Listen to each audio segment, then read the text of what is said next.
Bom dia! Você que está assistindo a gente na transmissão ao vivo pelo nosso canal do YouTube e também pelo nosso Instagram, Mãe que Acolhe, quero saudá-los com um bom dia abençoado, cheio de força e de energia. Também nesse exato momento, eu vou me apresentar, sou o Thiago, sou um dos cofundadores do projeto Mãe que Acolhe e estou aqui hoje para presidir e mediar com vocês a apresentação nesse dia 26 de junho, Dia Internacional de Combate às Drogas, aqui na cidade de Juquitiba, São Paulo.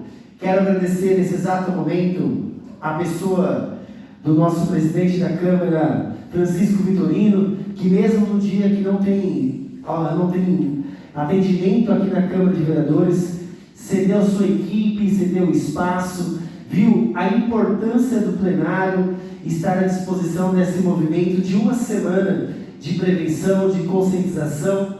Quero parabenizar a ele e a todos os vereadores, funcionários, colaboradores que se empenharam e estão aqui conosco. Também quero acolher e saudar o nosso prefeito, Alisson Corsato, e todo o poder executivo do nosso município, a saúde, a vigilância sanitária, a educação, enfim, todos que também contribuem para que essa semana ocorresse e esteja hoje ocorrendo no seu dia. Também quero saudar você que está em casa, os acolhidos de comunidades terapêuticas que estão assistindo, que estão participando, que estão enriquecendo o seu conteúdo, o seu tratamento com essas nossas palestras, que sempre estão à disposição também depois dos nossos canais, em nossas redes sociais. Mas hoje é o dia 26 de junho. Há 14 anos atrás, eu posso puxar um pouco de sardinha, né? Porque a Rita de Cássia, ela é uma das cofundadoras do projeto Mãe que Acolhe, mas também vem hoje representar o seu instituto, minha esposa, mãe das minhas filhas, e também uma grande pioneira nessa luta, nesse combate, nessa conscientização acerca da dependência química, acerca da codependência e muito mais, a valorização da vida. Então, vou passar a palavra para ela, já desfazendo a mesa, para que ela possa se apresentar e iniciar os trabalhos desse dia de hoje.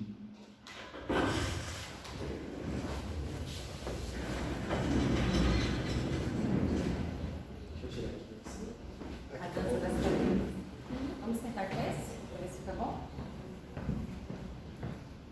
Bom dia vocês que estão. Apertou? Ligou? Tá ouvindo? Fica um bom som? Tá bom. Se quiser vir um pouquinho mais para cá.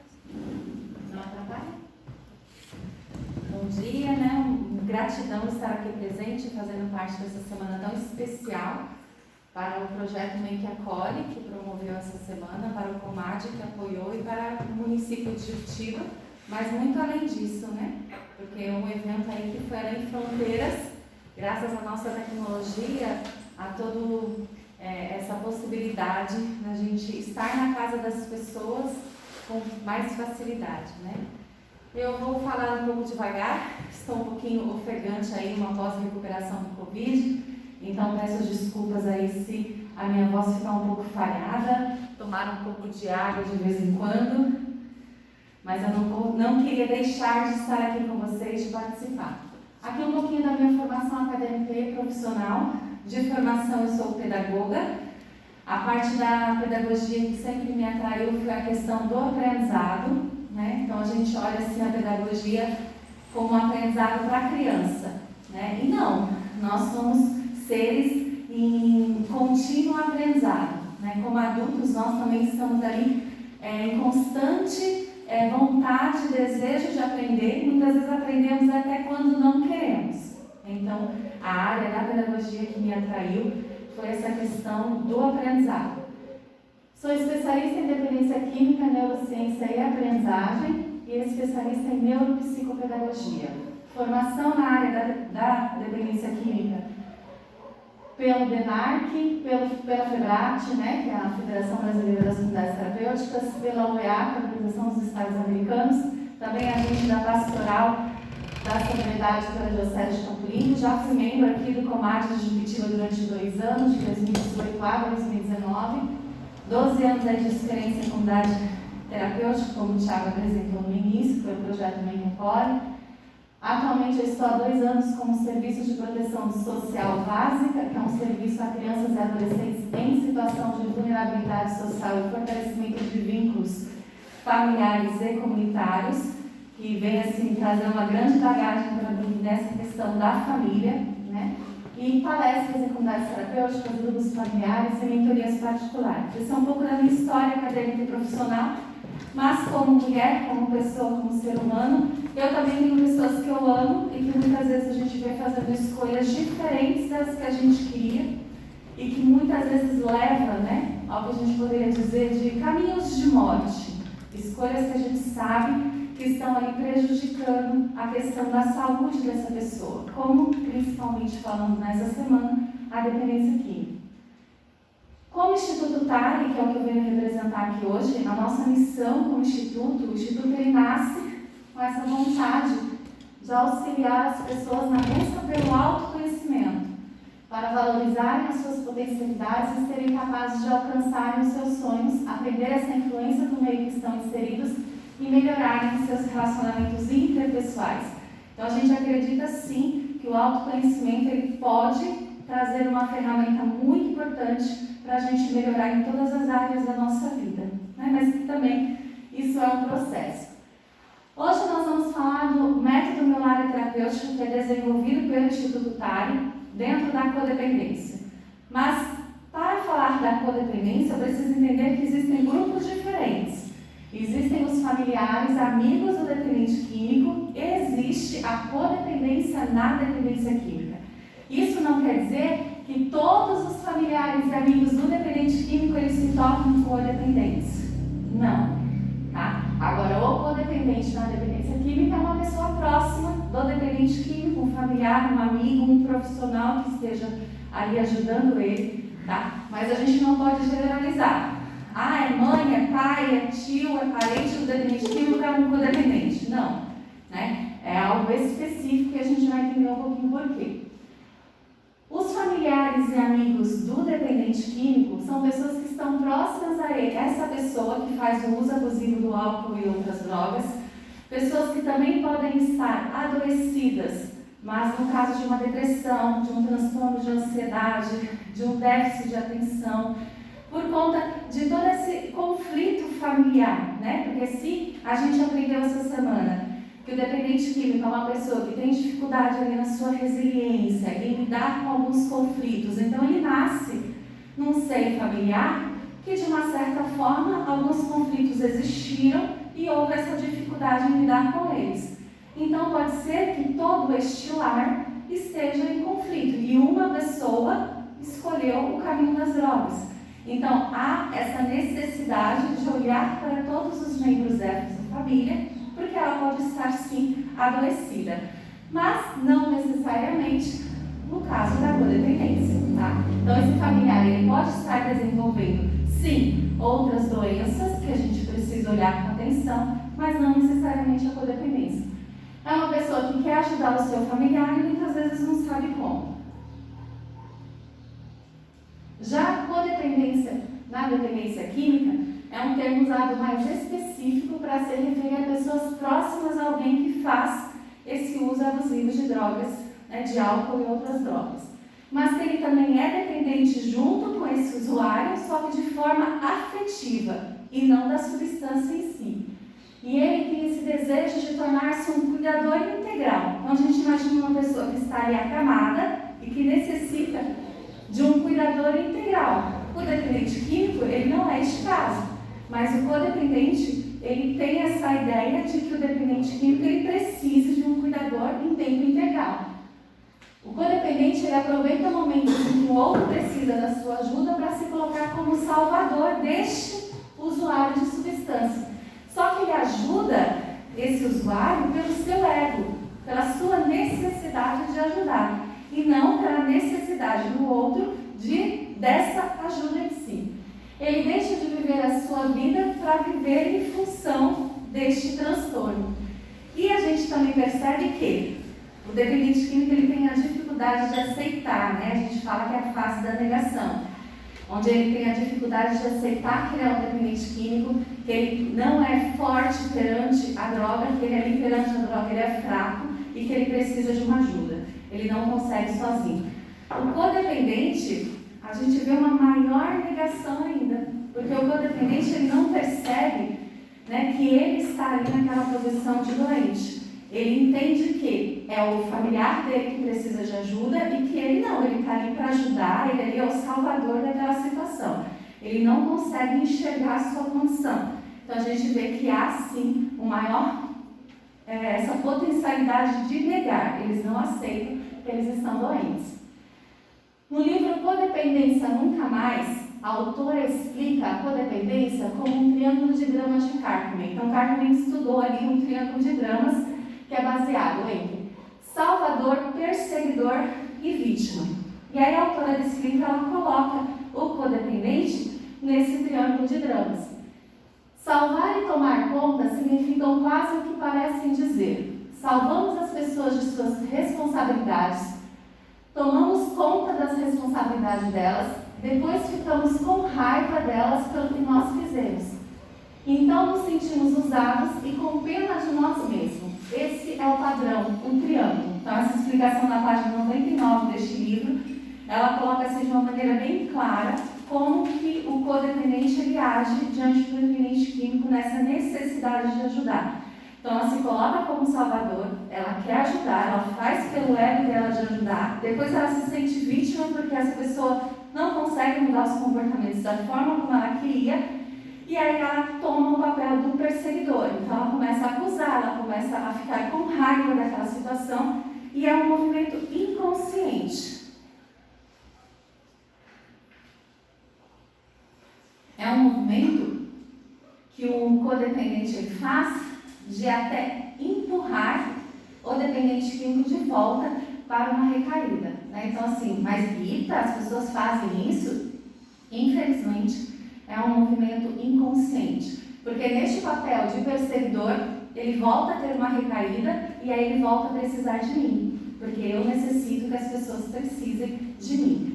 Então, o codependente ele faz todo esse movimento de forma inconsciente e ele não consegue nem se ajudar e nem ajudar o dependente químico a evitar as suas recaídas dentro ali de uma busca pela sobriedade.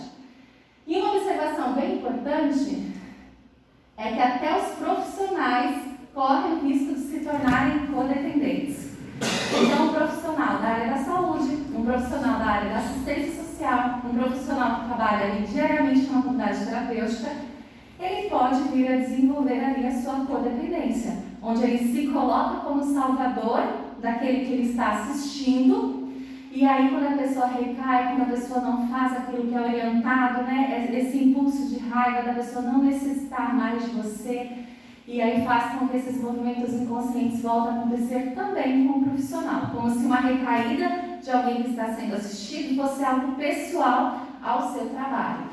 Então, os profissionais também precisam ter essa atenção, né? Aí a gente também não tem como dizer assim, o que vem antes, né? O ovo ou a galinha. Então, se esse profissional ele desenvolveu a codependência dentro da sua área, ou se ele buscou essa área para satisfazer a sua codependência também. O que a gente precisa entender bem hoje é que a dependência química ela é uma doença que respinga, tá? Então, seja naquela primeira situação onde eu coloquei que os familiares estão adoecidos, seja na depressão, no transtorno de ansiedade, ou já num grau de codependência, a gente precisa entender que a dependência química é uma doença que respinga. Muitos dados colocam que um codependente, na sua fase adulta, então uma mulher casada com alguém que é alcoolista e ela é ali uma codependente, provavelmente ela teve traumas de infância, situações conflituosas nos seus lares que fizeram com que ela desenvolvesse essa codependência, essa necessidade de resolver, de salvar o mundo para satisfazer o seu ego. Então é uma doença que respinga. Então pode ser que essa criança tinha um pai alcoolista, uma mãe que usava substâncias psicoativas e aí ela desenvolveu a codependência. Então ela cresce e procura pessoas, né, dentro também deste âmbito que possam satisfazer as necessidades dela de ajudadora. E aí, dentro dessa doença que espiga, a gente precisa entender que o familiar, ele também precisa de uma ajuda, ele também precisa de um tratamento, né? Então, ele precisa de um olhar, de alguém que olhe não só para o dependente químico, mas de alguém que também olhe para o familiar. E qual que é a melhor forma de tratamento, né, para os familiares? A que funciona, da mesma forma que é para o dependente químico. Então, pode ser que um dependente químico ele consiga buscar a sua sobriedade indo em grupos de mútua ajuda, AA, NA, Cruz Azul, Pastoral da Sobriedade. Pode ser que ele fique bem numa comunidade terapêutica, pode ser que ele fique bem indo no CAPS, pode ser que ele fique bem participando de atendimentos particulares com a psicóloga. E ok, é a forma que para ele funciona. Então, temos várias formas de tratamento e a que ele se identifica é a que vai funcionar para ele. Com o familiar é a mesma coisa. Então, o familiar ele precisa, né, identificar se ele estiver no estágio ali da codependência, né? Então, aceitar a sua condição e procurar ajuda naquilo que ele se identifica. Então, nós também temos grupos de mútua ajuda voltado para os familiares, como o Amor Exigente, o Alanon, né? Então, que é a Pastoral da Sobriedade que também tem ali um olhar para os familiares. Tem também ali alguns atendimentos no CAPS, que também é voltado para a família. Enfim, várias áreas dentro com psicólogos, atendimentos particulares e algumas comunidades terapêuticas que também têm esse trabalho para ajudar com as famílias. Porque senão a gente está secando gelo, né? A gente está enxugando gelo. A gente trata o dependente químico, mas a gente devolve ele para aquele lar adoecido, para aquele ambiente onde fez com que ele, de uma certa forma, escolhesse o uso pela substância psicoativa. Então, é preciso olhar para o dependente químico, mas também ter esse olhar para a família. E aí, nós, como Instituto TARI, desenvolvemos esse método que é o Melar terapêutico e a gente tem esse trabalho em parceria com o projeto Mãe que Acolhe, que é onde a gente traz uma extensão, né, daquilo que é proposto para o acolhido também para os seus familiares. O dependente químico entra naquele processo terapêutico e ele recebe ferramentas terapêuticas do serviço que está sendo assistido. Então, cada ação, né, cada momento ali, cada encontro, cada atividade tem uma proposta terapêutica, um propósito de transformação, de mudanças de hábitos, né, de mudança comportamental. Então, seja numa ida ao CAP, seja num grupo de mútua ajuda, seja numa comunidade terapêutica, ele está recebendo a todo momento atividades que promovem essa mudança comportamental e essa criação de novos hábitos. O método Meu Lar Terapêutico tem como propósito preparar essa mudança no lar, né? Então, como eu falei anteriormente, trazer para o lar essas mudanças para que quando o dependente químico possa voltar, ele encontre um lar como? Sem tantos preconceitos, né, quebrando alguns paradigmas, com mais respeito, com mais empatia e auxiliando também nessa superação de conflitos. Porque se a dificuldade do dependente químico é superar alguns conflitos, quando o familiar está disposto a lidar com esses conflitos, a gente consegue diminuí-los, evitar. E aí a gente também colabora para que o dependente químico consiga ficar bem nessa busca pela sobriedade. E quando eu falo em quebra de paradigmas, né, o que seria quebra de paradigmas dentro da dependência química? Eu gosto de usar alguns exemplos, né, quem tem acompanhamento comigo já escutou várias vezes alguns deles. Mas dentro de casa, por exemplo, se eu tenho um filho autista, eu mudo alguma rotina na minha casa, eu mudo alguns hábitos, eu procuro entender um pouco sobre o autismo para poder ajudar esse meu filho a lidar com esses conflitos, com as situações e poder ter uma qualidade de vida. Se eu tenho um familiar que, de uma certa forma, ele sofre um acidente, fica em cadeira de rodas, então ele tem uma acessibilidade reduzida, né? Eu vou mudar a minha casa, eu vou colocar rampas, eu vou colocar barra de proteção nos banheiros, eu vou fazer com que a minha casa seja acessível para que esse familiar se sinta ali acolhido neste retorno, né? E muitas vezes, quando a gente fala que a dependência química é uma doença, a família tem dificuldade de entender isso. que algumas mudanças comportamentais precisam existir em todos aqueles que vão conviver com ele diariamente. Então, da mesma forma que eu olho para outras doenças que não têm cura, né? Eu também preciso olhar para a dependência química dessa forma. Se a Organização Mundial de Saúde, a OMS, com todos os seus médicos, cientistas, né, viram para mim e falaram, não, é uma doença, a dependência química é uma doença. Eu, sentada no meu sofá, não posso achar que não, que é falta de caráter, que é falta de vontade, que se ele quisesse, ele parava, né? Essa semana a gente viu o quão complexo é a questão da dependência química, o quanto tem raízes dentro da nossa sociedade que precisam ser superadas, o quanto fisiologicamente, né, a Débora colocou o quanto na parte cognitiva eles também ficam comprometidos. Então a gente vê assim, o quanto a dependência química traz um estrago, tanto na parte física, emocional, social e familiar do dependente químico, né? E é preciso ter este olhar, sim, de que a dependência química é uma doença e a gente precisa ter algumas mudanças dentro do nosso pensar primeiro e ali construir na minha família uma forma de acolhê-lo, né? Se eu tenho um familiar que é cadeirante e eu vou numa festa, eu procuro saber se essa festa tem acessibilidade, se o banheiro vai ser ali acessível, se ele vai se sentir confortável naquele lugar, né? E da mesma forma, se eu tenho um familiar que está no processo da busca pela sobriedade e eu vou num casamento, eu preciso saber, será que ali ele vai ter muito acesso à bebida? Será que vai ter pessoas que faziam uso com ele antes? Se for um fator de risco para ele, então será que eu não tenho que deixar de ir nessa festa para ser também protetiva para o meu familiar? Porque se o meu familiar cadeirante se sentisse mal numa festa, talvez eu deixaria de ir. Se o meu filho autista se sentisse mal em um determinado lugar, talvez eu deixaria de ir. E porque muitas vezes, com o meu familiar que é dependente químico, não, isso é problema dele, né? E a gente esquece que como família deveríamos ser ali o fator de proteção maior, e muitas vezes não é.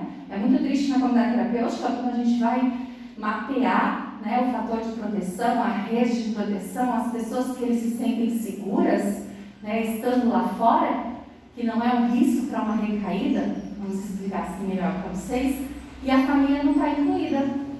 Né? Então, se a família, o meu lar, não é o lugar onde eu mais posso me sentir bem, me sentir à vontade, então realmente acaba sendo mais difícil esse processo pós-terapêutico, né? Quando eu estou ali sem um acompanhamento de profissionais.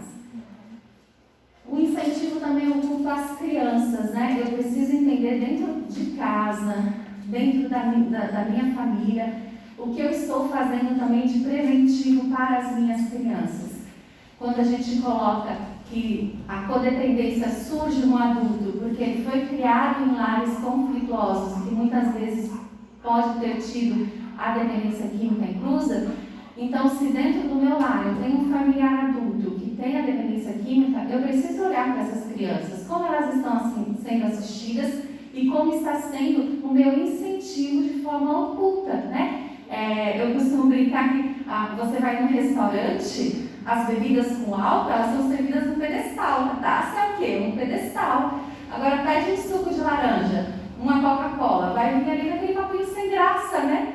Então, olha esse incentivo oculto. A criança ali sendo olhada, não, quando eu crescer eu vou receber um copo bonito, né? Por que não? Porque, mas a etiqueta diz, mas por que não servir um suco num copo bonito, servir uma mesa bonita para as minhas crianças, também incentivando elas a hábitos saudáveis. E isso a gente acaba não fazendo, né? A gente deixa a etiqueta, a gente deixa costumes velhos, por isso que é quebra de paradigmas. Eu preciso ter um outro olhar. Eu preciso incentivar, né, a alimentação de uma fruta, de um suco, de uma água, da mesma forma, melhor até do que a sociedade incentiva ali a questão do álcool, tá?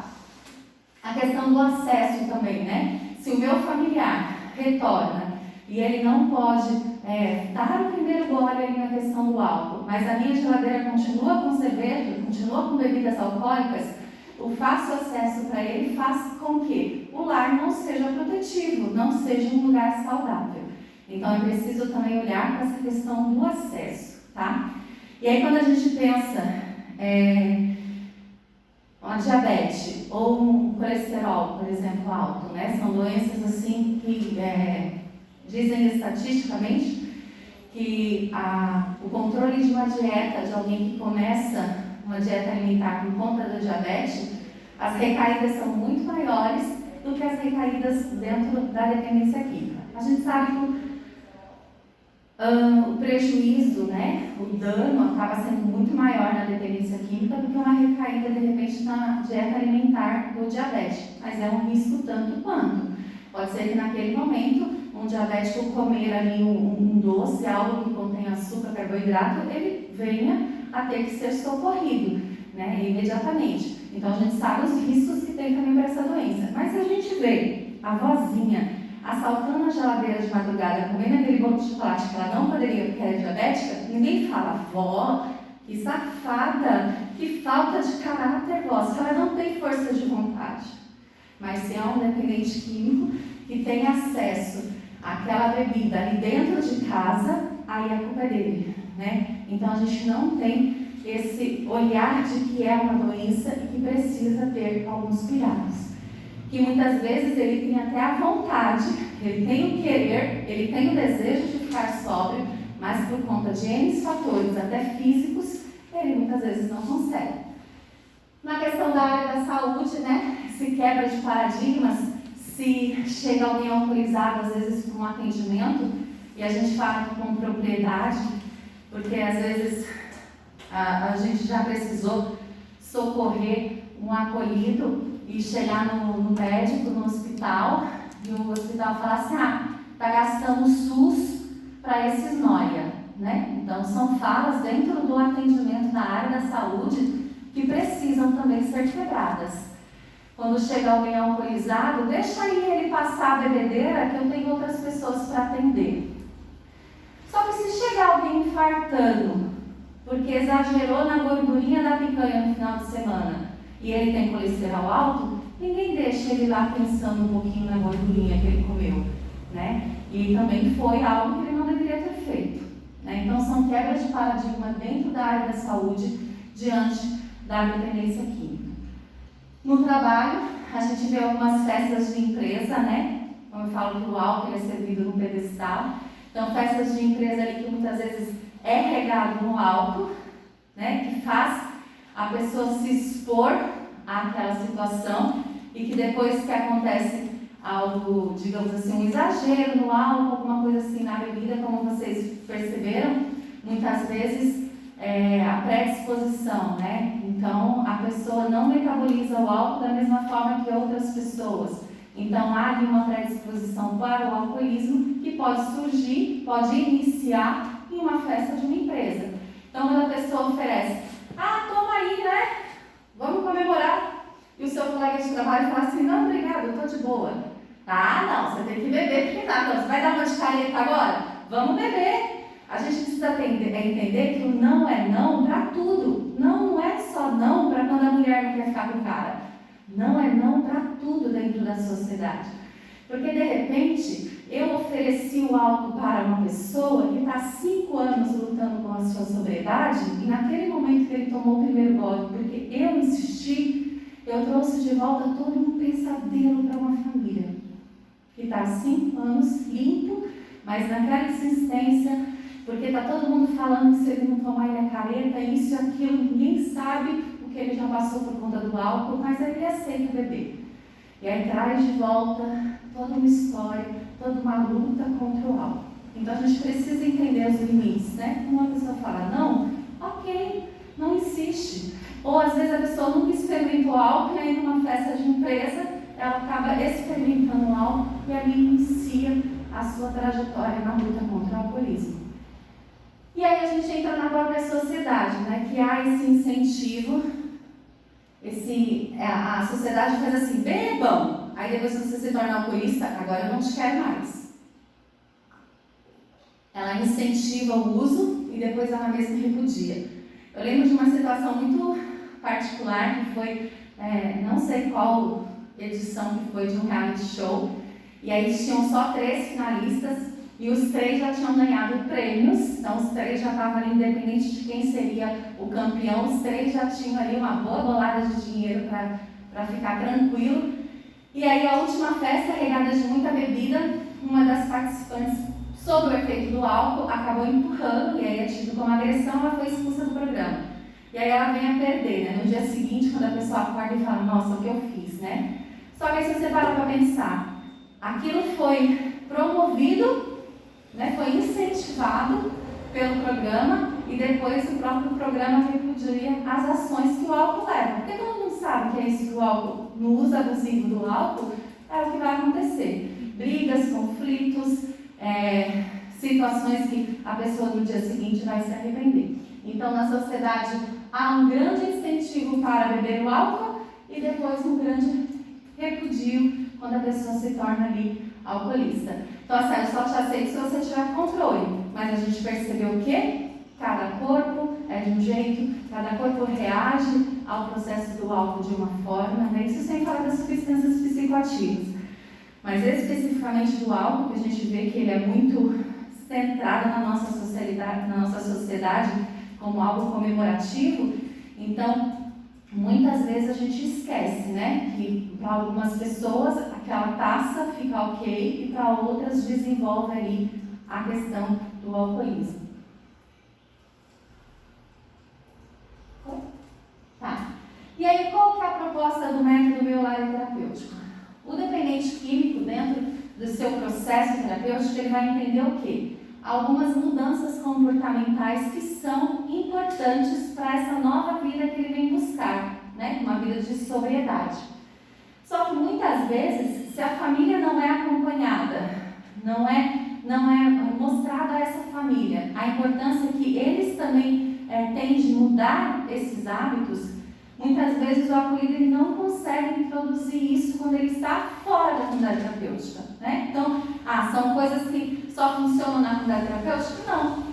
Como gestora da comunidade terapêutica, eu costumava dizer assim para os acolhidos, né? Oxalá toda a sociedade pudesse, um dia, parar 3 meses da sua vida para se reencontrar, para ter um autoconhecimento, para ter atividades que ajudem ali a buscar novos hábitos, novos comportamentos, refazer escolhas, refazer a área profissional, né? Porque é isso que, de uma certa forma, a comunidade terapêutica vem proporcionar, né? Então, o método Meolari terapêutico é fazer isso, é fazer com que as pessoas comecem a ter um olhar de dentro do autoconhecimento para algumas mudanças que são importantes e que precisam ser introduzidas no seu dia a dia. Então, a gente tem aqui a questão da espiritualidade.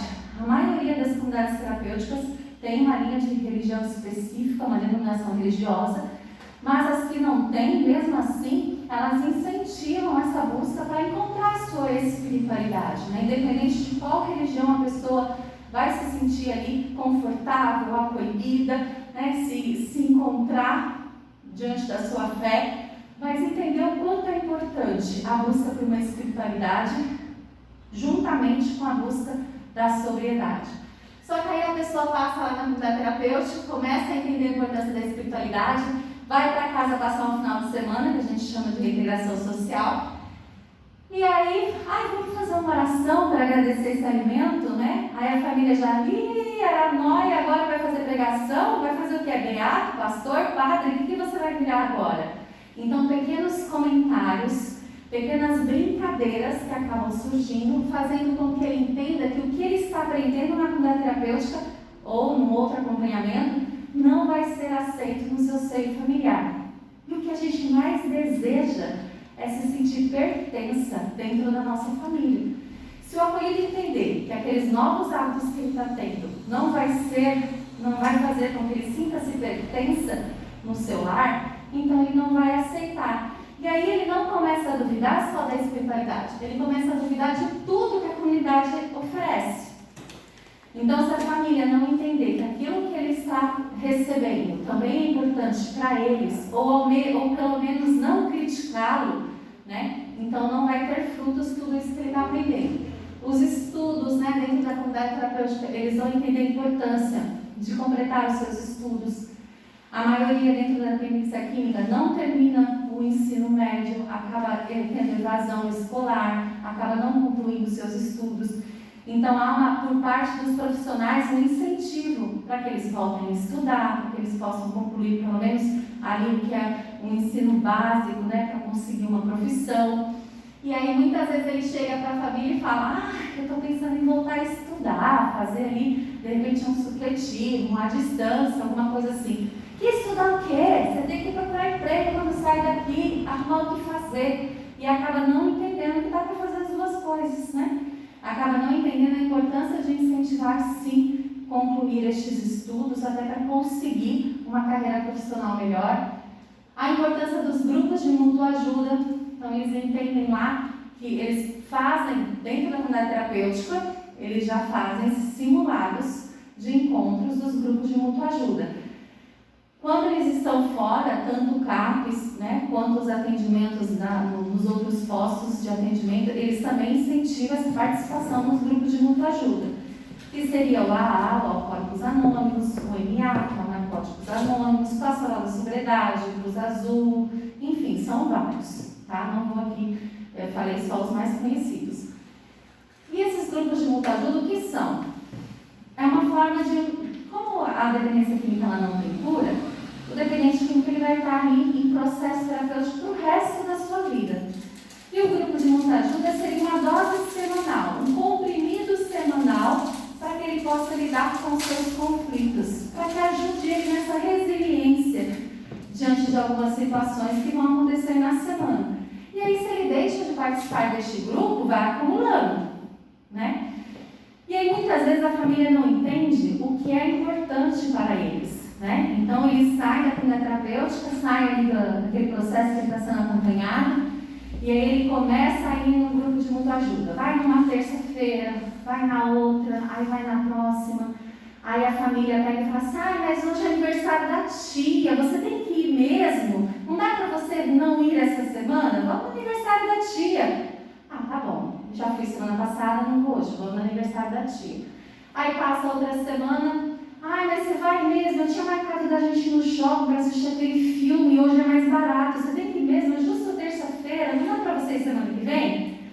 Segunda semana sem ir. Aí vai na próxima semana: então, que bom que você chegou, eu estava só esperando você chegar, porque olha, já peguei ali uma listinha, já escolhi na Netflix um filminho, a gente vai ficar aqui de boa, já fiz uma pipoca. E aí, novamente, ele deixa de ir. Aí chega na sexta-feira, por conta de algumas situações que ele vem passando no serviço, ele é mandado embora. Aí ele já está 3 semanas sem no grupo de mútua ajuda, já está com alguns conflitos pessoais internos, tem essa situação de ser mandado embora porque ele não sabe como lidar com isso, aí ele tem uma recaída. Aí a família: tá vendo? Eu sabia que ele não ia aguentar, eu sabia que ele não tinha força de vontade, eu sabia que ele não ia querer. Mas aí a família esquece que tem 3 semanas que eles mesmos incentivaram ele a deixar de ir aquilo que seria um remedinho semanal, de suma importância.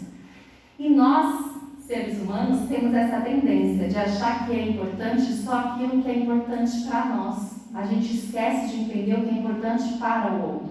O grupo de mútua ajuda, nesse momento, é importante para ele. E o familiar precisa ter essa consciência do quanto isso é importante para ele.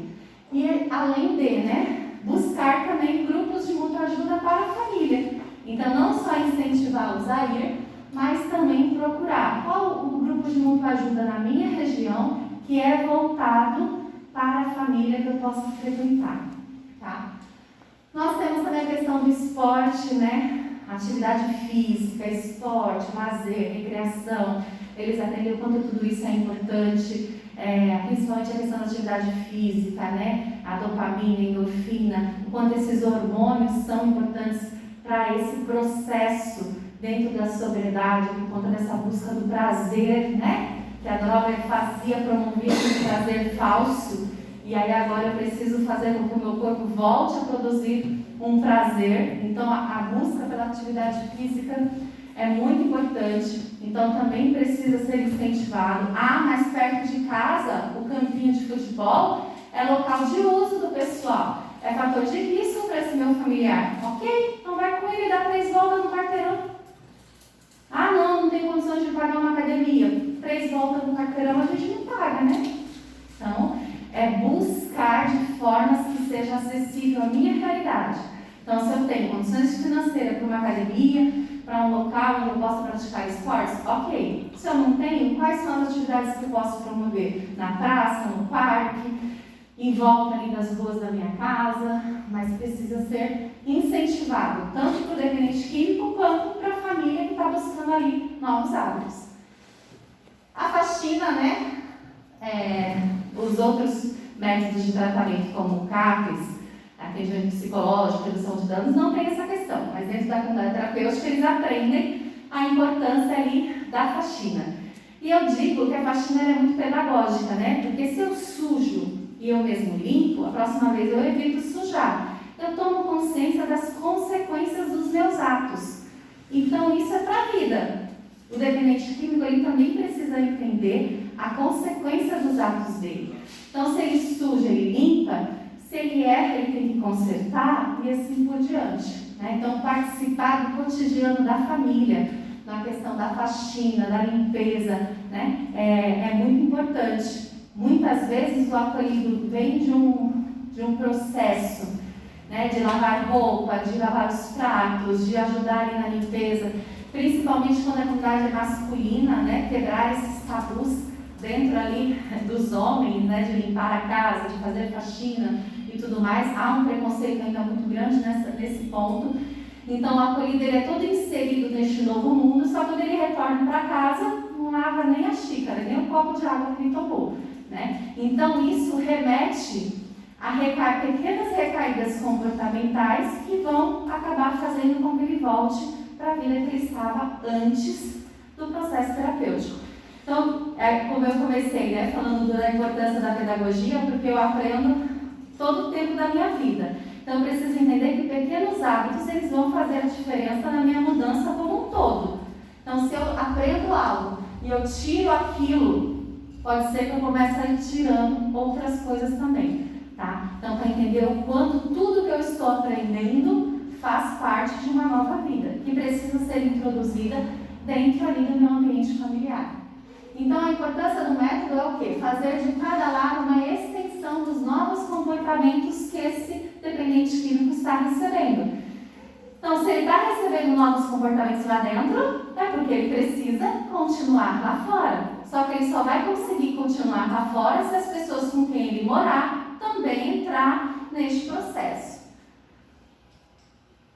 Só que antes de melhorar o meu ambiente externo, antes de melhorar a minha casa, antes de entender a importância da mudança dos meus hábitos, tem esse processo do autoconhecimento, de mudar o meu eu, né? O familiar, quando ele leva o seu dependente químico, o seu familiar, que tem ali a dependência química instalada, para um acolhimento ou para um CAPES, para um local de atendimento, ele leva como se todas as causas dos meus problemas estão aqui, né? E esquece de olhar para si, né? Porque a gente acha assim, né? Todo mundo é tóxico, menos eu, alecrim dourado, que nasceu no campo sem ser semeado. Adoro esse meme que tem na internet. Porque às vezes a gente precisa entender que eu também sou tóxica em alguns momentos. Eu também prejudico pessoas. Eu também falo o que eu não deveria falar. Eu também faço o que eu não deveria fazer. Eu também muitas vezes sinto o que eu não deveria sentir, né? E é preciso olhar para isso. Então, dentro do método Meu Lar é Terapêutico, a gente leva o familiar a esse olhar para dentro, olhar para as suas questões, olhar para questões internas que muitas vezes também respiga, né? E faz com que aquele familiar na dependência química instalada tenha dificuldade em continuar a sua busca pela sobriedade, né? E entender a importância que o nosso pensar nos leva a um sentir, um querer e um agir. Então, olhar para os nossos pensamentos, olhar para quem eu sou, vai me ajudar a mudar o quê? As minhas ações. Então, é isso que a gente precisa dentro desse processo da busca pelo autoconhecimento. E quais são esses benefícios do autoconhecimento, né? Então, a gente mostra para a família que esse processo não é algo que vai beneficiar só ali o dependente químico que está em processo terapêutico, mas toda a família, e melhora todas as áreas, né? O autoconhecimento ele vem melhorar todas as nossas áreas, seja pessoal, familiar ou profissional. melhora os nossos relacionamentos afetivos. Eu adoro dar um exemplo assim, né? Que nós mulheres, tem dia que a gente acorda, hoje eu quero causar. Com quem que eu vou causar hoje? Nós mais ainda, os homens também acordam assim de vez em quando, mas nós mulheres temos esse dia, né? Então eu, como mãe, acordo assim e falo, ai, hoje eu vou causar com alguém. Com quem? A gente acorda tão irritada que nem a gente está se aguentando. Mas como a gente não tem esse autoconhecimento, a gente não percebe. Então a gente está lá, né? Com quem eu vou causar hoje? Não posso causar com o espelho, vou causar com alguém. Aí eu vi aquele chinelo que está todo dia no mesmo lugar. Mas hoje, como eu quis acordar querendo causar, eu peguei no pé de quem deixou aquele chinelo, e isso, aquilo, e fala, e dou sermão, né?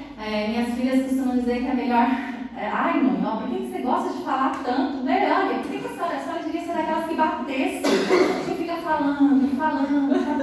E aí a gente quer causar, então beleza. Só que eu tenho 2 filhos, um de boa, no sofá, lá no seu videogame, tranquilo.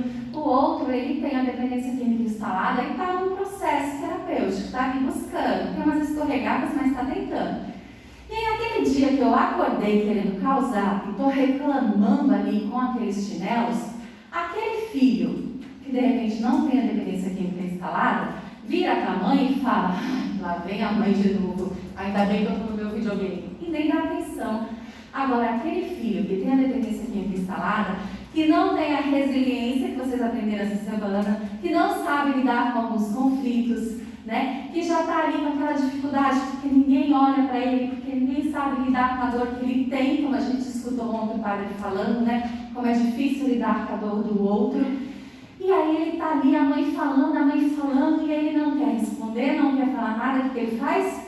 Sai, bate na porta, e aí acaba voltando ao uso, né? A culpa é de quem? De ninguém. A culpa é o quê? Da nossa, que a gente não aprende na vida a olhar para o nosso eu interior, a buscar esse autoconhecimento, a lidar com o nosso, né, com essa questão do autocontrole, dos nossos sentimentos, das nossas emoções, e que chega a um ponto da vida que se a gente não busca isso, a gente já não tem mais assim, nem relacionamentos com as outras pessoas, porque nem a gente mesmo se aguenta. Então, o autoconhecimento, ele melhora os relacionamentos afetivos. Porque quando você se conhece, você fala, nossa, hoje eu estou naquele dia, é melhor ficar quietinho, deixa eu ficar aqui assistindo mais um pouquinho de televisão, né? Deixa o chinelo lá onde ele está mesmo, porque é melhor eu ficar quieta hoje e não falar com ninguém. Porque eu me conheço, eu percebi que eu não estou num bom dia. Então, ou eu faço algo para mudar, ou eu também não causo com ninguém. Melhora o relacionamento do trabalho, né? Então, porque se eu chego no meu trabalho pensando nos meus 455 boletos para pagar naquele mês, e aí meu colega de trabalho chega, e aí faz uma piadinha de uma planilha que eu não terminei, eu já estou nervosa, porque eu não consigo terminar nem as contas para pagar, e ainda vem esse colega e vem falar, tirar sarro do meu trabalho, aí eu já causo um conflito, né? Já brigo, já discuto. Só se eu soubesse separar, se eu soubesse lidar com as coisas, se eu tivesse ali o melhor planejamento financeiro e tudo mais, eu também evitaria esse tipo de conflito na minha vida profissional. O controle da ansiedade, a gente entende nessa busca pelo autoconhecimento, né? Essa ansiedade, que é essa busca de viver no futuro, a depressão, que é uma vida lá presa no passado, e aí o autoconhecimento nos leva a viver o presente. Então, como é importante a gente saber viver o hoje. Então, é isso que o autoconhecimento faz. Melhora o humor, né? Porque se eu estou mais aceita com quem eu sou, se eu estou ali tranquila nas minhas questões, se eu busco ali o meu autoconhecimento diário, então meu humor também vai melhorando. A autonomia, né? Eu começo a ser autor da minha própria história, então eu empodero as minhas decisões, então tudo isso vai melhorando na minha vida, a solução de conflitos. Então a gente imagina assim, eu como familiar de um dependente químico, melhorando tudo isso com os benefícios do autoconhecimento, a probabilidade de eu ajudá-lo a continuar firme no propósito da sobriedade é muito maior, né? Então, do que um familiar que não busca, né, essas melhorias comportamentais. Então, se um dependente químico encontra na sua família um fator protetivo, a probabilidade de ele não ter recaídas é maior, não é que não exista, mas é maior do que quando o dependente químico não encontra esse apoio da família. Então, a probabilidade de ele ter recaídas é maior. É possível que um dependente químico fique ali sóbrio, sem ter ninguém por perto, morando sozinho, cuidando da sua vida, a vida que segue, já que ninguém quer me ajudar? Claro que é, conhecemos vários, mas a probabilidade é maior dele ficar bem quando a família está ali do lado, está apoiando, está junto, do que ou quando a família não quer saber dele, ou quando a família também não quer saber dos seus conflitos, acha que o problema é só ele e pronto, tá? Quando se consegue sinalizar, então, os sentimentos e as emoções, como eu falei, a gente previne conflitos, né? Então, a gente previne palavras ditas nas horas... Quem nunca, né, gente? Nossa, não devia ter falado daquele jeito, não devia ter feito isso, não devia ter feito aquilo. Todos nós, muitas vezes, nos arrependemos de palavras ou situações que a gente não gostaria de ter feito daquela forma, né? Então, se a gente pode evitar, principalmente quando eu tenho um familiar com a dependência química instalada, eu consigo ter autonomia, eu consigo ser autor da minha própria história, né? Então, é um ganho a pessoa ali, o familiar, que está dentro desse processo, dentro desse método meu lado terapêutico, ele precisa entender que há um ganho para toda a família, não só para o seu familiar que tem a dependência química instalada. Só que aí vem um grande fator, né? O autoconhecimento, ele requer coragem, porque faz a gente enfrentar os nossos medos, faz a gente enfrentar as nossas sombras, requer que a gente quebre conceitos e imagens que nós criamos de nós mesmos, né? A gente começa a perceber que a gente não é tão perfeito assim, ou então, muitas vezes, que a gente também não é tão ruim assim, porque a gente tem os dois momentos, né? Ou a gente se acha perfeito demais, ou a gente acha que a gente não presta para nada. Então, quebra todos esses conceitos que a gente tem e nos faz a encarar as nossas sombras. E aí, da mesma forma que o dependente químico, ele começa em um processo terapêutico e ele desiste, há uma evasão, né? Ele desiste deste processo, muitas vezes as famílias também desistem desse processo de autoconhecimento, de busca pela cura interior, de olhar para os seus traumas de infância, né? Porque dói, porque é difícil, porque requer muita coragem. Então a gente vê também, dentro aí do tratamento, né, dessa ajuda, desse olhar para as famílias, que elas também muitas vezes desistem. Da mesma forma que o familiar da dependência química desiste do processo terapêutico e tem as recaídas, as famílias também têm essas recaídas comportamentais. Elas desistem dessas mudanças, elas desistem dessa busca pelo processo terapêutico. Então, o método Meu Lar Terapêutico, ele é baseado em 3 grandes pilares. O autoconhecimento, que é um olhar para dentro, então, um olhar interior, um olhar para o meu eu. A percepção do meio em que vive os relacionamentos interpessoais, o olhar para fora. Então, dentro desse método, eu vou aprender a olhar quais são os meus estímulos externos que estão provocando em mim sentimentos e emoções que façam com que eu reaja de determinadas formas. E se eu quero agir de maneiras diferentes, eu preciso ali olhar para os meus sentimentos feridos para poder ter ações diferentes, né? E olhar também para as pessoas que estão ao meu redor, as pessoas com as quais eu convivo, né? Quais são o que eu estou aprendendo com essas pessoas. A gente tem, dentro do método Meu Lar Terapêutico, baseado no método de Vygotsky, que explica que a gente aprende com as pessoas num processo de observação, depois a gente aprende junto e depois a gente faz sozinho. Então, olha a importância das pessoas que estão ao nosso redor. Porque hoje eu estou olhando você fofocado. Amanhã eu estou fofocando junto com você. Daqui uma semana eu estou fofocando sozinha. Porque o nosso processo de aprendizagem é para a vida inteira. Não funciona só para a criança. Então, as pessoas que estão ao meu redor, elas têm muita influência nos meus comportamentos. Porque primeiro eu olho, depois eu faço junto, daqui a pouco eu estou fazendo sozinho. Hoje eu vejo a pessoa reclamando, amanhã eu estou reclamando junto, daqui a pouco eu estou reclamando sozinha. E assim por diante. Pequenos exemplos que eu dei, mas a gente tem comportamento, sabe quando você convive muito com uma amiga e a pessoa fala, nossa, vocês parecem irmãs, fazem tudo iguais. porque a gente aprende os comportamentos das pessoas que estão ao nosso redor. Então, a importância dessa percepção do meio que a gente vive e dos relacionamentos interpessoais, das pessoas que convivem conosco. Então, esse olhar para fora. E aí, por fim, a gente faz projetos de mudança a curto e a longo prazo. Tem como eu fazer um projeto de mudança se eu nem sei quem eu sou, quem eu gosto, o que eu quero? Não, né? Então, primeiro é um olhar para dentro, um olhar para fora, para que depois eu possa ter um olhar para o futuro. Então, isso é baseado no método meu lar terapêutico. Foi demais. Aí, Tony Robbins, ele é um grande neurolinguista que ele explica a importância das perguntas certas para o nosso cérebro.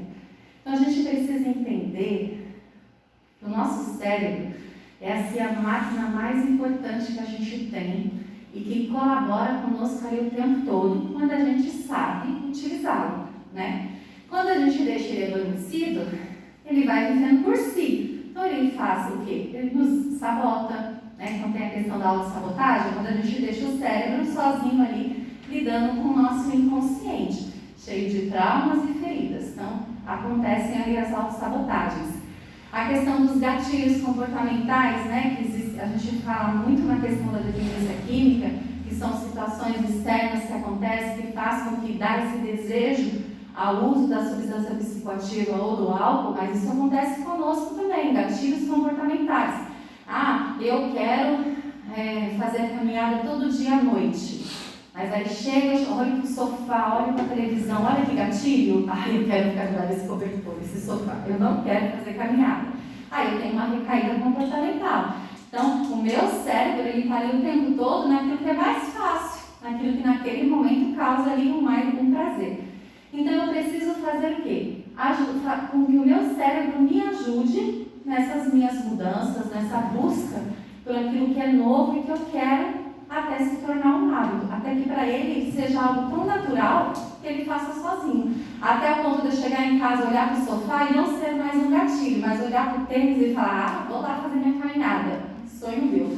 Mas então, voltando, a gente muitas vezes, né, eu estou ali lembrando dos meus 455 boletos para pagar, aí eu fico para o meu cérebro, por quê? Por que eu tenho tanto boleto para pagar? Qual que é a resposta que ele vai me dar?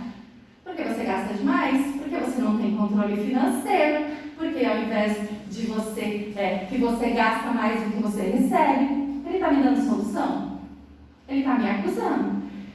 E muitas vezes as famílias, quando descobrem que a dependência química está instalada no seu familiar, quais são as perguntas que vêm, né? Por que minha família? Por que ele escolheu esse caminho? Quem que levou ele nesse caminho? A mãe, né? Onde foi que eu errei? O que o cérebro vai responder, gente? Vai falar situações que são acusadoras. Não vão trazer soluções, vai trazer respostas que acusem. Que às vezes mostrem até coisas que não são reais, mas porque eu estou perguntando de uma forma que só traz acusação e não solução. Então, quais são as perguntas que eu preciso aprender a fazer? Perguntas que vão me trazer respostas de solução. Então, dentro do método meu lar terapêutico, eu vou mostrar para essa família o quê? Né? Neste momento, como você quer ser ajudado? Porque se a dependência química é uma doença sem cura, é uma doença, muito importante a gente não esquecer isso, sem cura.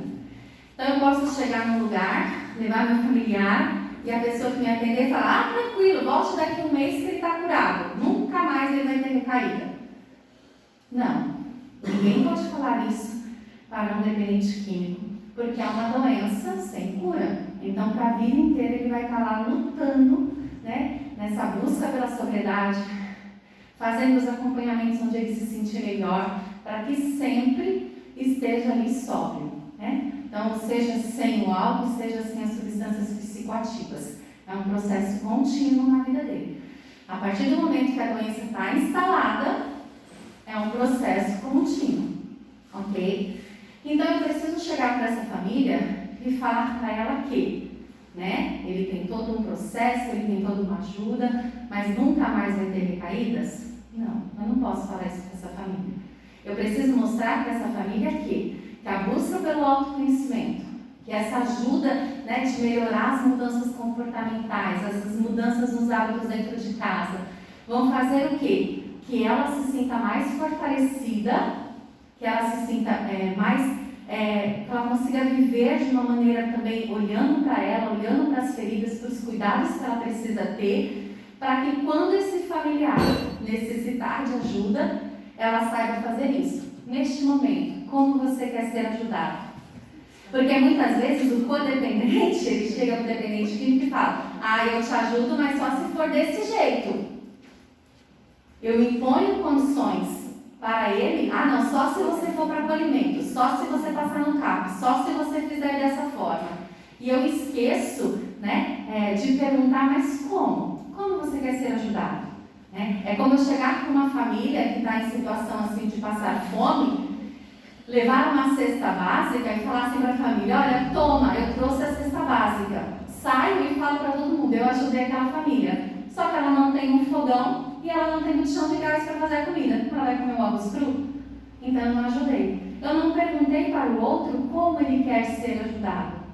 Tem um filme que é quando um homem ama uma mulher, que a mulher é alcoolista, e o marido ali, até ele entender este processo, e aí ele quer ajudá-la para que ela volte a ser aquela mulher que ela era antes do alcoolismo. Só que ele não entende que foi justamente a vida que ela tinha naquele momento que levou ela para a busca do álcool, né? Um remédio errado, no momento de depressão, de falta de autoconhecimento. E aí o que ele faz?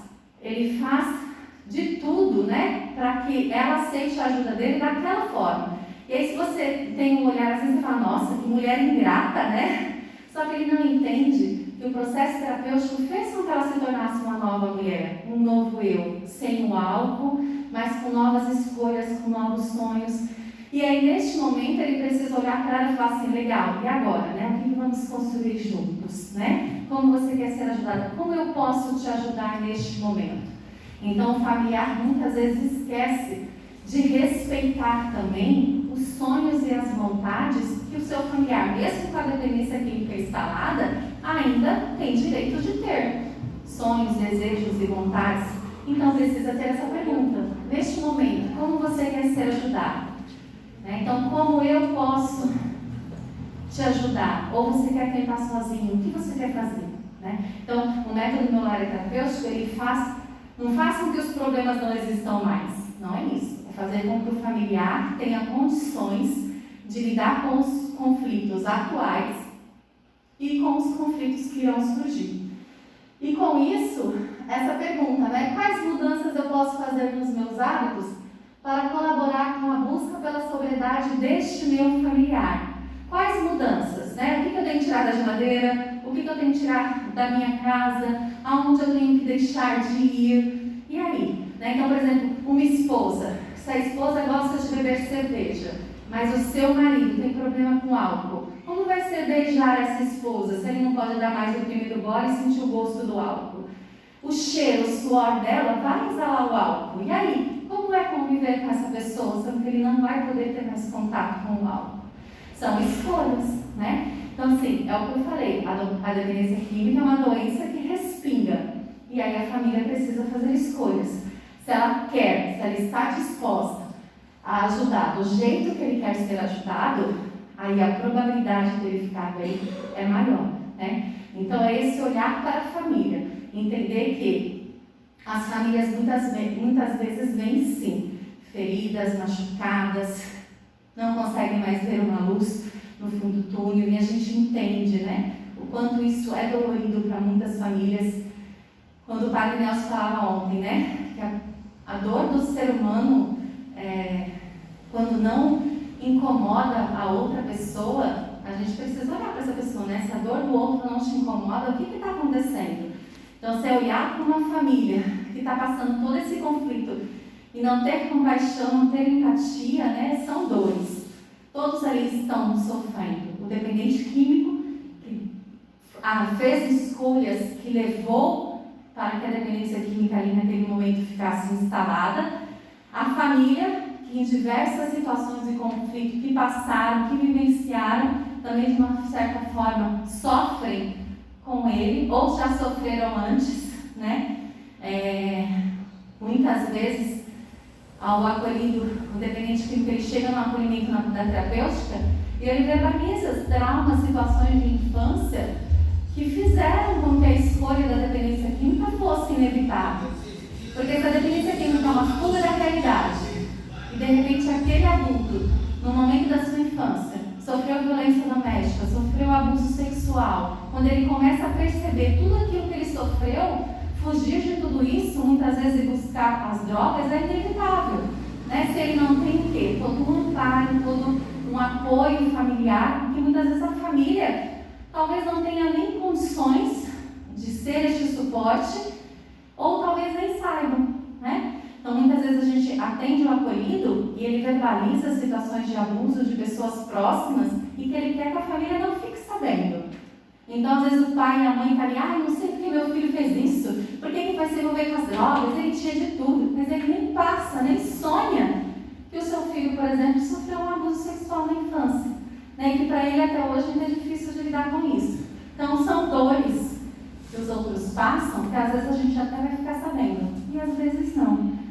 Então, esse olhar para a família é importante para que a família também tenha condições de olhar para suas próprias dores internas, olhar para os seus conflitos, né?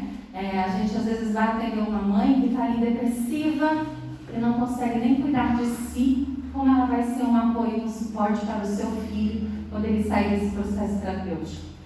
Então, essa doença que respinga, ela precisa ser olhada aí por todos os lados.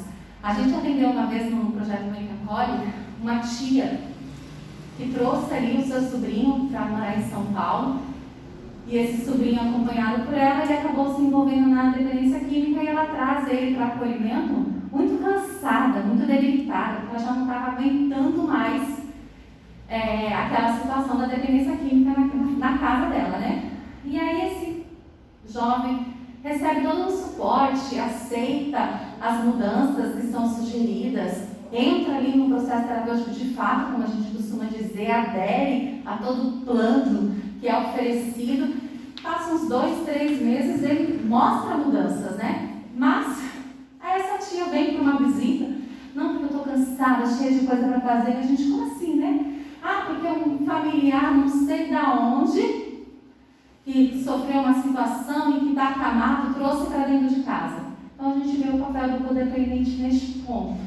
Quando esse sobrinho não precisava mais desse cuidador integral, dessa pessoa para ajudar e salvar o mundo, ela vai e procura alguém. Alguém que ficou dentro de casa novamente. E aí eu verbalizo, reclamo, me faço de vítima, porque eu não tenho tempo mais para nada, porque eu só cuido dessa pessoa.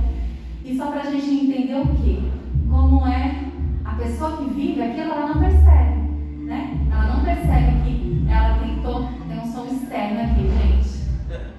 Ela não percebe que ela estava tentando ser salvadora do mundo para este sobrinho e que agora que ele seguiu o caminho, ela quer fazer com outro familiar, e quando esse familiar não estiver mais, ela vai continuar assim, e ao mesmo tempo ela reclama que ela não consegue ter vida. Ela não vive, ela não tem tempo livre para nada, porque a vida dela está só neste ponto. Tá? Então, só para a gente compreender o quanto é importante a gente ter esse olhar para o codependente, porque se esse codependente é uma esposa e ela terminar esse relacionamento com esse rapaz que está ali no processo terapêutico, ela vai procurar outro também para continuar essa codependência. Então, uma pessoa que precisa dessa ajuda, desse olhar, que muitas vezes também não aceita, e também os outros familiares, que mesmo que não tenha a codependência instalada, ela também precisa de uma ajuda para superar estes conflitos e para entender a importância de perguntar como o dependente que não quer ser ajudado e quais as mudanças que eu posso fazer para ajudá-lo nessa busca pela sobriedade. Acho que aqui eu finalizo, agradecendo mais uma vez a oportunidade de estarmos aqui reunidos, encerrando toda essa semana maravilhosa. Tem aqui um pouquinho as redes sociais do nosso instituto. Quem quiser acompanhar, nós temos algumas postagens, alguns vídeos. Sejam bem-vindos nas nossas redes sociais e gratidão. Aqui mesmo? Pode ficar.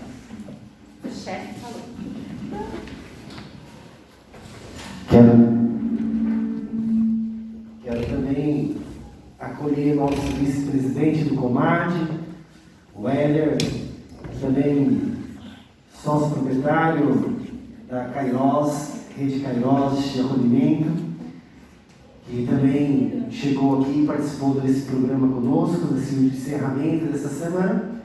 Mas agora é hora de perguntas, viu, Rita? Não sei se você sabe, mas agora é hora da sabatina.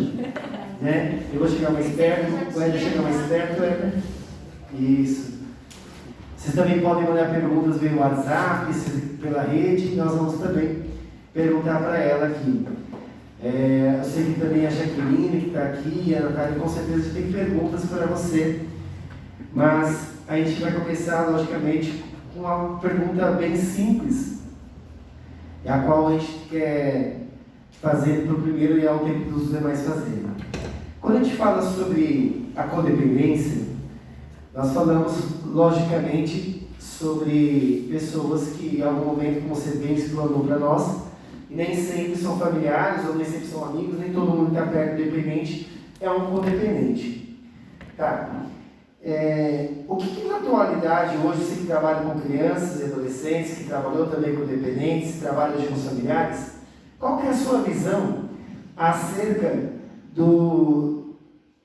da substância psicoativa dentro do seio familiar, hoje, das famílias disfuncionais ou funcionais, indiferentes que sejam? Qual que seria o papel hoje do pai e do responsável acerca da substância psicoativa dentro de casa? Lembrando que ele pode estar querendo duas coisas, né? Alguém que possa ter horror pela substância ou alguém que possa ter prazer pela substância. Qual que seria a sua visão como pedagoga, como técnica, acerca da substância psicoativa no ambiente familiar?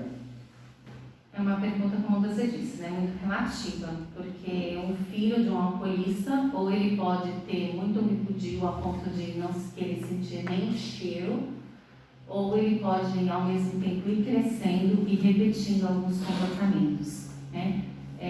O que diferencia muito é o papel de referência que vai fazer diferença na vida dessa pessoa, dessa criança. Né? Tem um filme que eu passo para as famílias assistirem, que é, se não me engano, Era Uma Vez, que tem na Netflix.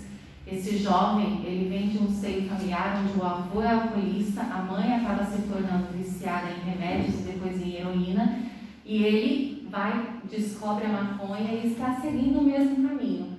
E aí a avó, num momento de lucidez, ali ela está no hospital e ela começa a refletir alguns comportamentos e ela fala, quem vai cuidar dele? E aí ela toma essa criança e ela quebra esse ciclo e ela começa a ser para ele uma referência. Só que é num momento diferente que você fala assim, mas essa avó também criou essa mãe. Por que para essa mãe, naquele momento da vida dela, ela não tinha essa maturidade para mostrar para a filha dela caminhos diferentes? Só que ela consegue fazer diferente com esse neto. Né? Então, o que a gente vê? Se de repente, dentro de um seio familiar, eu tenho um pai ou uma mãe, tem substâncias psicoativas ali introduzidas naquele lar, né? Seja o uso do álcool ou das outras substâncias. Mas essa criança, ela precisa ter alguém que seja referência. Pode ser quem? Pode ser na escola, um professor, pode ser, no caso, né, o meu serviço, que é um centro para criança e adolescente, pode ser que o educador, o orientador, seja essa pessoa de referência, pode ser que alguns planos de atendimento assistidos pelo governo ofereça isso, mas essa criança ela precisa ser assistida de alguma forma para poder ter essa referência. Se não, né, muitas vezes ela vai acabar repetindo sim esses comportamentos. Muito bom, vou passar a palavra então para o nosso vice-presidente, o Éder, que também deve sofrer bastante com essa questão da codependência do seu projeto. Bom dia, né? Rita, que bom. Fazia tempo que eu não via a Rita palestrar. Muito bom, Rita. Rita, codependência. Falamos só essa semana de conscientização e prevenção ao uso abusivo de drogas, né? Esse trabalho que vem sendo feito aqui. Primeiro trabalho aqui, esse ano de 2021, junho de 2021, na Câmara Municipal de Curitiba, com a Comad, os palestrantes convidados, com você. Então, assim, nós que somos do meio do tratamento da dependência química e alcoólica, lidamos diretamente com a codependência familiar. a codependência do familiar, que muitas vezes interfere de forma direta no tratamento, na mudança de hábitos, de rotina, mudança comportamental do acolhido que está na unidade ali, sendo amparado, fazendo trabalhos de desintoxicação, um trabalho de autoconhecimento, como você frisa nas suas palestras. E esse trabalho que você, com o Instituto Idade, faz, que eu acompanho, hoje acolhendo a mãe que acolhe, né, com as famílias, quais são os parâmetros que você tem usado para que a família entenda que ela também sofre de uma doença chamada codependência, porque é chocante, né? É difícil, é diferente para nós que trabalhamos com saúde mental, falar para alguém que está doente. As pessoas ficam horrorizadas. Quando nós falamos para a mãe, muitas das vezes a família volta a me xingar dentro do meu escritório. Não sei se o Thiago passa por isso, né? Quando eu tenho que falar para a família assim, você é codependente, precisa de ajuda, a senhora precisa de ajuda, a senhora precisa se tratar.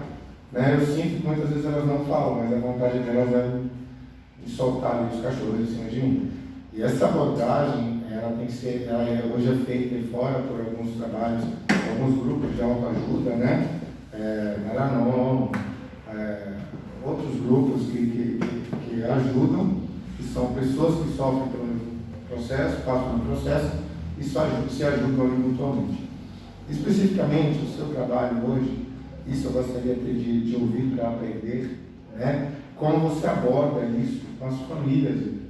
É difícil falar para ela que ela está doente, mas não podemos não falar que ela não está. Né? Precisamos mostrar o quanto, por exemplo, nós ensinamos aquilo que você falou na sua palestra, ensinamos ele aqui a acordar, arrumar a cama, cada um tem a sua, na laboraterapia, tem as suas responsabilidades, a mudança de rotina, cria-se uma rotina e quando ele chega em casa ele se quer uma xícara lava. Né? E a mãe fala, deixa ele, está tudo bem, né? Ele é assim. Né? Então, assim, como você tem feito isso e qual é o êxito desse trabalho? O que as comunidades terapêuticas também precisam entender é que, por exemplo, se eu sou codependente, eu sou o ajudador em tempo integral. Eu sou o salvador do mundo. Aí vem você e começa a ajudar meu filho. Aí você começa a resolver os problemas do meu filho que eu não consigo resolver. Aí vem aquela mãe e começa, sabe aquela mãe que liga e fala, mas ele tá bem mesmo com ele? Ai não, eu acho que a comunidade terapêutica não está cuidando direito dele. Aí o filho faz uma reclamação lá, tá vendo? Eu sabia que vocês não estavam fazendo direito. Aí ela vai lá e pega o filho e tira da comunidade terapêutica. Por quê? Porque você não pode ser o salvador do meu filho. Sou eu que posso. Né? Então, mostra cada vez mais essa codependência quando a família até não compreende que a comunidade terapêutica está fazendo um papel que ela gostaria de fazer, de ser o ajudador em tempo integral, de ser o salvador do mundo. Né? Agora, abordar, como que a gente, essa questão de abordar, né? Essa palestra que eu dei hoje, um pouco foi um resumo do que é falado, mas a maioria das falas que eu coloquei aqui, eu falo para a família, e eu mostro para elas assim como, de uma certa forma, elas repetem esses comportamentos que eu estou dando de exemplo, porque são 12 anos de gestão de comunidade terapêutica, então são falas que eu escutei de famílias que até hoje são ditas por algumas delas, né? Então isso leva elas ao quê? A um pensamento, nossa, eu tenho esse tipo de comportamento, mas eu não sou. No primeiro momento, como eu falei, essa maior negação, o familiar ele tem a maior negação de ser um codependente do que aquele usuário em aceitar que é um dependente químico. É muito maior a negação por parte da família, porque a família entende que o problema é só o dependente químico e pronto. Então, da mesma forma que a gente tem que entender que existe aquela fase da negação do dependente químico, tem a fase da negação do familiar quando ele tem a codependência instalada. Porque, no fundo, gente, ele é altruísta. Ele está ajudando, ele quer salvar aquela pessoa. Só que ele não faz isso por esse amor universal. Ele faz isso para alimentar o ego dele. Só que ele não entende. Então, é um movimento oculto e inconsciente. Então, falar isso requer este tempo da fase da negação, né? Então, o nosso trabalho hoje com o projeto Mãe que Acolhe são através de encontros virtuais. Por conta da pandemia, não podemos ter esses encontros presenciais e a gente até percebeu que atinge, de uma certa forma, até mais do que fazer a pessoa se deslocar de casa, porque eu não estou doente, por que eu tenho que sair da minha casa, né? Agora, agora ali no encontro virtual, deixa eu ver, vai, por curiosidade, deixa eu ver como isso funciona, né? E aí ela começa, e da mesma forma que tem a desistência do dependente químico, também tem a desistência do familiar. Ele começa o primeiro, o segundo, o terceiro, quando ele percebe que os encontros estão cutucando demais, está mexendo demais algo que ele não quer olhar, ele também desiste. Mas essa abordagem, ela acaba sendo tão dificultosa quanto a abordagem de um usuário. Então, chega pessoas dentro da terapêutica que você sabe que usa tudo, mas ele fala para você, exagero da minha família, eu só bebo de vez em quando, não tem? Familiar também, exagero do meu filho, eu só quero o melhor para ele. Né? Então, essa abordagem cuidadosa de fazer com que a pessoa se conscientize da doença acaba sendo a mesma. Né? Então, da mesma forma que tem palavras específicas que vão ser ditas, que o dependente químico vão entender, nossa, realmente eu sou assim. Também vai ter falas e situações específicas. Esse livro que eu citei, Codependência Nunca Mais, ele tem assim uns 30 exemplos de comportamentos onde, se a pessoa se identifica a tantos, é porque ela realmente está precisando imediatamente ser olhada. Então, você vai usando alguns exemplos e isso faz com que a pessoa se identifique. Né? Então, já aconteceu de eu identificar em um momento de partilha e começar a questionar: você faz isso? Você faz aquilo? E aí a mãe começa a falar: sim, dessa forma, tal. E aí a gente já vai abordando esse familiar, mostrando para ela que ela está precisando urgentemente de uma atenção mais específica, porque ela tem a codependência instalada. Mas tem outros familiares que a gente identifica que é mais questão de ansiedade, depressão, que não é a codependência mesmo, né? Mas tem família inteira que a gente vê e fala: nossa, deixa o acolhido em casa e traz a família para a internação, porque a família está muito mais doente do que o usuário de substância. Tem, né? Tem situações, só que muitas vezes tem família que você vai conversar e usar todos os seus argumentos e ela não vai aceitar o que você vai dizer, porque ela não quer olhar, ela não quer aceitar, ela está naquela fase de negação. E aí, por mais que você, é igual o dependente químico, por mais que você tenha toda a experiência, vai ter algum que não vai aceitar. Né? Então, não é 100% garantia você abordar uma família e conseguir mostrar para ela que ela precisa de ajuda. Muito bom. Quero fazer então, a doutora Jaqueline quer fazer uma pergunta. Acho que é justo que ela também faça a pergunta. Pode vir aqui, ó. Presidente, se você saber quem está fazendo a pergunta. Ela que teve a semana inteira conosco, assumiu ela como gestora, tem feito um trabalho aí e membro do Conselho de Drogas de Curitiba. Bom dia a todos, bom dia, Rita, de novo. A minha pergunta é no começo da sua fala, que ficou gravada para mim a palestra inteira. Porque a gente, na parte da psicologia, a gente entende que a codependência não precisa ser só na dependência química, que ela nas relações humanas. Que, inclusive, eu falo para os acolhidos que muitas vezes não foi quando ele começou a usar droga que se tornou codependente, que talvez a família já era muito codependente e a consequência foi o uso de drogas. Eu queria que você falasse, e aí quando você falou dos profissionais, eu assisti esses dias um documentário de um médico que ele falava da codependência, ele falava assim: eu me tornei médico porque ser médico me fazia ter atenção, me fazia as pessoas precisarem de mim, me fazia ter tudo que eu não tive lá atrás, quando eu era criança. Então entra nisso, que você disse que muitas vezes a gente escolhe uma profissão para suprir as coisas que nos faltavam. E aí eu queria que você falasse, não é uma pergunta, como que tudo isso que você falou do meu lar terapêutico entra na prevenção, antes do uso da droga? Meu lar tem que ser terapêutico porque ele pode prevenir também esse uso. Sim. Tá ligado? Tá.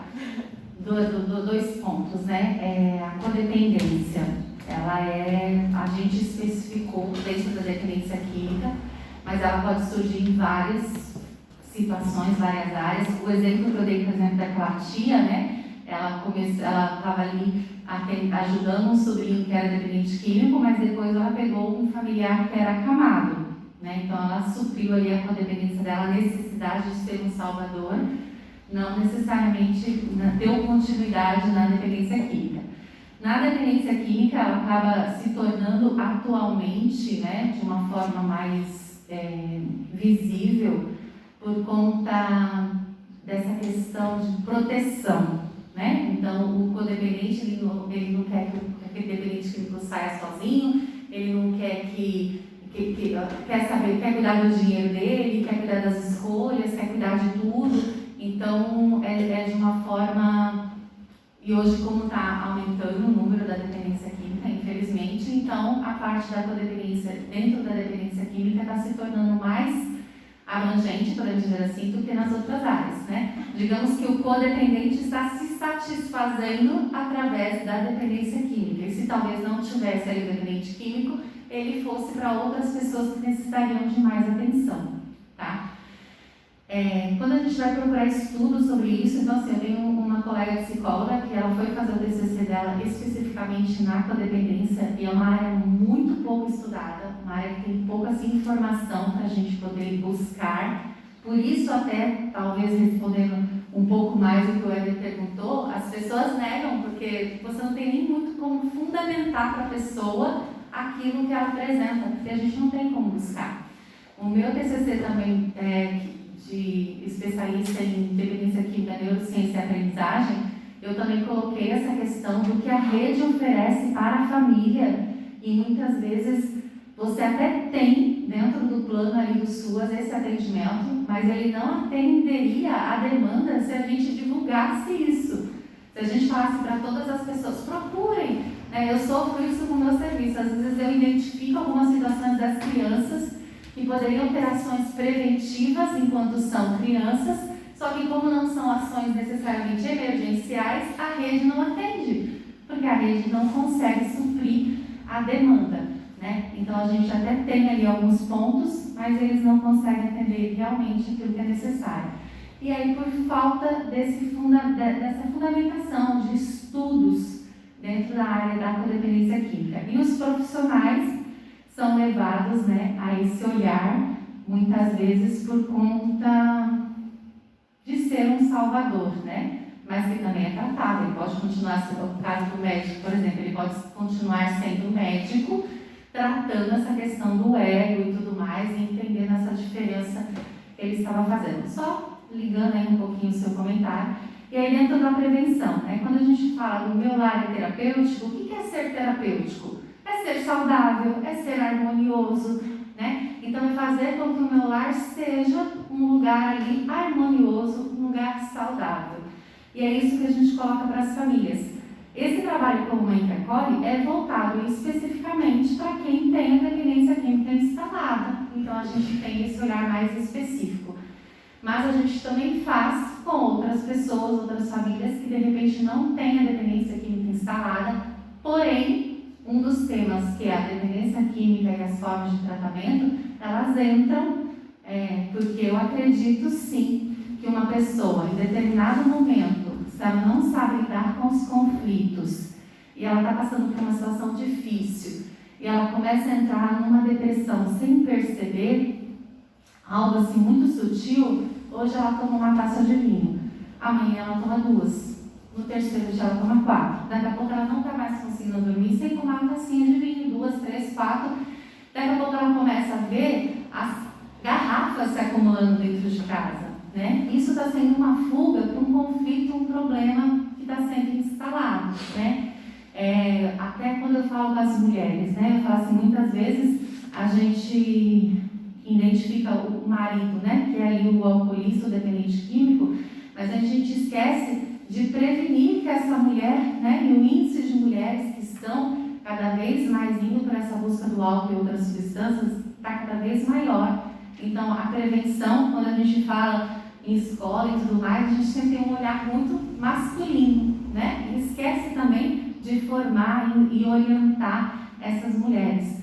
E até por conta dessas crianças. Então, se eu tenho um lar com essa mudança comportamental, porque neste momento meu familiar saiu de um processo terapêutico, dentro deste lar eu tenho 2 crianças, por exemplo, só que eu comecei todos esses hábitos que foram sugeridos, eu comecei a inserir na minha família.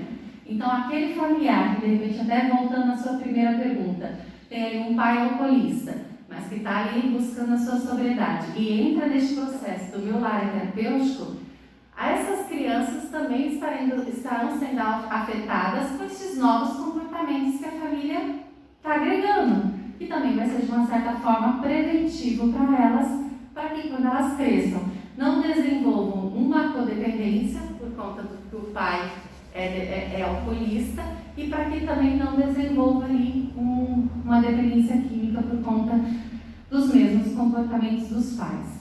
Então, é como se você quebrasse um ciclo, né? Então, você vai inserindo novos comportamentos por conta daqueles adultos e, de uma certa forma, as crianças vão sendo inseridas.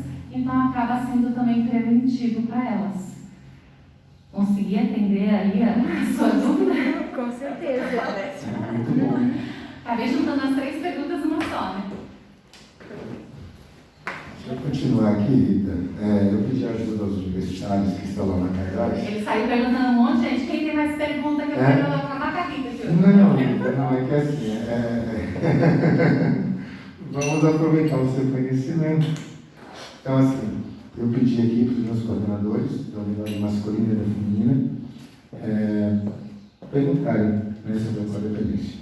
A primeira pergunta, Rita, ela está vindo aqui da unidade feminina, tá? Feita pela Luana. Deixa eu só colocar aqui para mostrar para eles que a pergunta deles foi feita. Foi feita pela Luana. Ela perguntou assim: como percebe-se que somos ou que os outros são codependentes e quais os comportamentos mais fáceis de se detectar? Essa é uma pergunta, ok? A segunda pergunta veio da unidade masculina, feita pelo coordenador Diego Novak.